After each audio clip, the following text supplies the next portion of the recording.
The first step of design thinking, empathy, has us finding meaningful real-world problems through observations and interactions. Right away, we were passionate about the UN Sustainable Development Goal number 5, which calls for gender equality and the empowerment of women and girls. We looked at the issue of gender inequality, which is a societal issue that we are all impacted by. We decided to explore the high rates of sexual assault in our society. Through discussions, brainstorming, statistics, and exploring personal stories and experiences of others, we began formulating a deeper understanding of the sexual assault epidemic.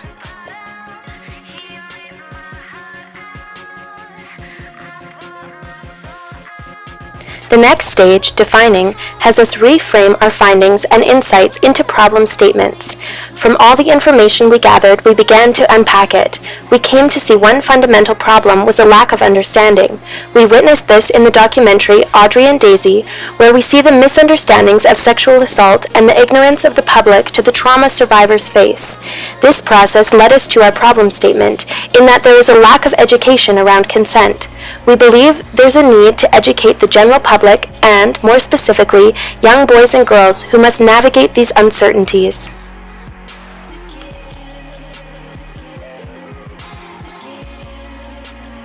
After identifying our problem, we began the third phase of design thinking and started brainstorming possible solutions to the question of how we might educate people about consent and sexual assault. We used sticky notes to identify as many ideas as we could, clustered these ideas into groups, and then reorganized this information into a mind map on a whiteboard. Using sticky notes allowed us to manipulate our ideas and arrange them into a system, while recording these ideas as a mind map enabled us to see the ways in which our ideas connected and interacted.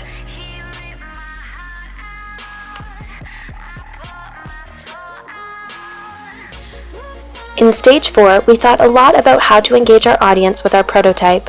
We initially considered a live-action video, but decided we didn't have the time or skills to create a video that we could be proud of.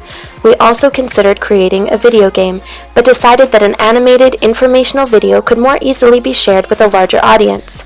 We knew that we could create the type of quick, dynamic, impactful video that we wanted using the Powtoons animation software. That being said, there were definitely a few hiccups with this process. One of the biggest challenges with Powtoons is that it will often crash, erasing all the progress you had made. This meant that the prototyping process was somewhat frustrating, and we had to stop and restart many times. However, this allowed us to rethink our message, and ultimately we created a much stronger final product to take to testing.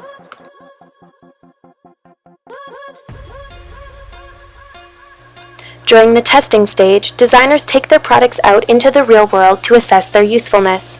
For this stage, we tested our product within our group. We went back to the empathize stage and questioned if and how the video handled the issue of consent, and if we had succeeded in educating people about this important topic. Ideally, we would have taken our videos to classrooms to see how other students' views on consent were changed after watching it.